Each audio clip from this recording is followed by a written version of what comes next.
Hey guys, so if you want to get times like that, you definitely have to switch off from beginner's method and try more advanced method like CFOP. So CFOP actually stands for cross F12 meaning first two layers, OLL which means orientation of the last layer, and PLL which means permutation of the last layer. So I will be explaining all these steps in detail and will be giving you an overview of CFOP. So enjoy the rest of the video. So the first step in CFOP is identical to beginner's method, which is to create a cross. But it is different because now you want to create the cross on the bottom instead of the top. So in this picture you may not really see the cross, but just trust me, it's there. There are tons of videos in YouTube about making efficient cross solutions, X crosses, and a bunch of different things. So I won't be going into the intricate details of them. But if you want, you can check these videos out. I'll be just giving you the basic ideas to help you get started on making your cross. Let's go.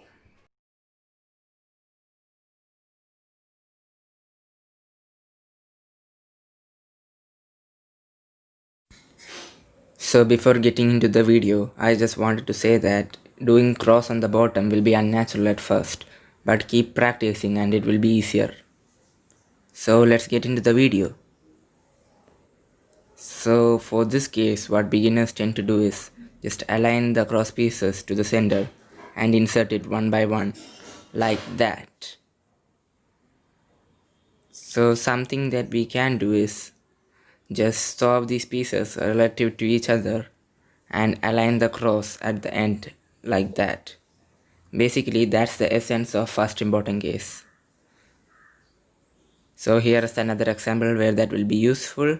So instead of taking out blue and solving it individually, we can just solve it relative to other pieces. Then align the cross and insert the last piece.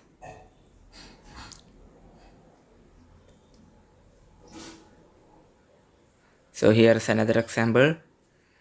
What beginners tend to do is they just take out the green edge and align it to a center and insert like that. So a better way to do this would be to misalign the cross and insert the green piece related to other pieces and then realign the cross like that.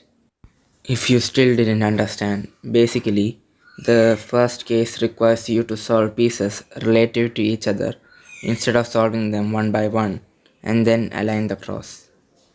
That's basically it.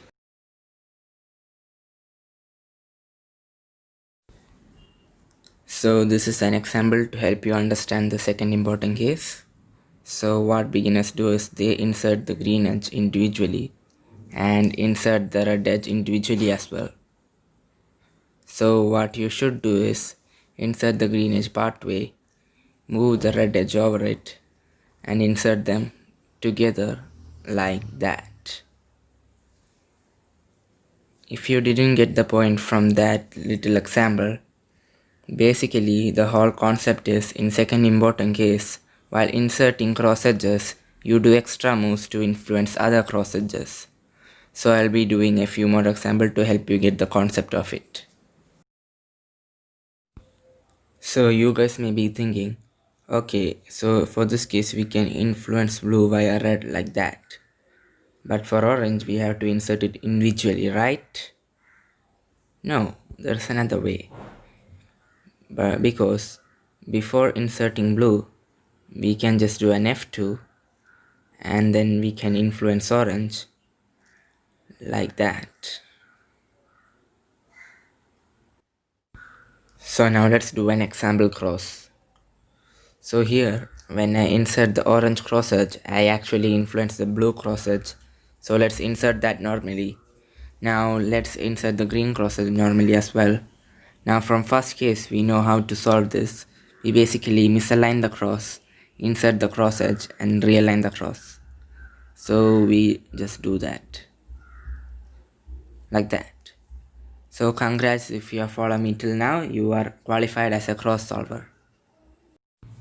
So after cross comes F12 and F12 in these pictures are completed as you can see. So F12 is one of the most hardest steps for beginners to grasp at, as it is very complex and very hard. So this won't be a tutorial, but I will just give you the basic idea of F12. So let's go. So for solving this corner, we can just insert it like that using a sexy move. But also we can just cube rotate over and insert using inverse sexy like that. And if the corner happen to be twisted, just the same, but use a sexy move on the left side like that. And inverse sexy on the right side like that. So let's go back to the first case. So the first case we do a sexy move to insert the corner, but if you look beyond that, you will realize that an edge comes along with it, this edge. So we just trace back where that edge comes from. It comes from over here. So when we insert it like that, it comes along with it. So the theory is, instead of putting that edge, you put the correct edge in this position. So when you insert it, you actually complete the first two layers together like that. So that was a very simple explanation of F12. So you gotta remember that there are many more cases than just these four which I showed you. For example, this one, and the solutions can get pretty complex. So there is no particular way of learning F12, but here is how you should approach it. Try to watch and learn from. I'm actually going to not do the advanced way, but the advanced way would be like this. And that pairs it up back here. Solve this this extended cross, we can just do it like this. So L2, U2, L2. So come like this, so they're really easy to insert. And when we insert this pair, we change these two from a disconnected pair to a connected pair. So we can insert these two here. And there was a few rotations in there, but that's okay. And this corner solved as well. And with a nice sledgehammer here, he pairs this up, and now you can see that the whole cube can be solved in a few moves. So a very nice solution, forcing some pretty crazy stuff here. I'll go over it one more time. That slot is filled. Just ignore the pair, do R prime U2 R to set that up, insert your pair, and then cancel into inserting that once again in the back. So now we've got that part out of the way, let's move on to the third step, which is OLL, or orientation of the last layer. OLL means to make the top side all the same color as seen in this picture. So to be able to do this in one look, you need to learn 57 algorithms. So there's a better way to learn fewer algorithms and still be able to do this, which I'll show you now. Let's go. So I'm gonna show you guys an example of full OLL. It's just basically one algorithm to solve the entire yellow face here. So it goes like this, and there you go, the yellow face is done.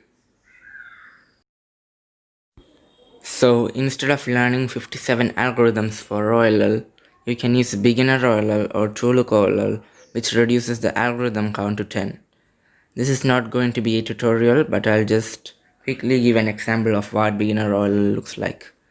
So first we make a cross on top, and then we do one algorithm to solve the rest, like that. So the last step in CFOP is PLL, or permutation of the last layer, and by the end you will have a solved cube like this. So to do PLL in one look, you need to learn 21 algorithms, which is not that bad actually, but there is a beginner method of doing it as well, which I'll show you later after an example. So here is an example of full PLL. So after doing OLL, you just do one algorithm to solve the rest of the cube, like that. So now let's take a look at beginner PLL. So note that this won't be a tutorial, but just an example. So let's go.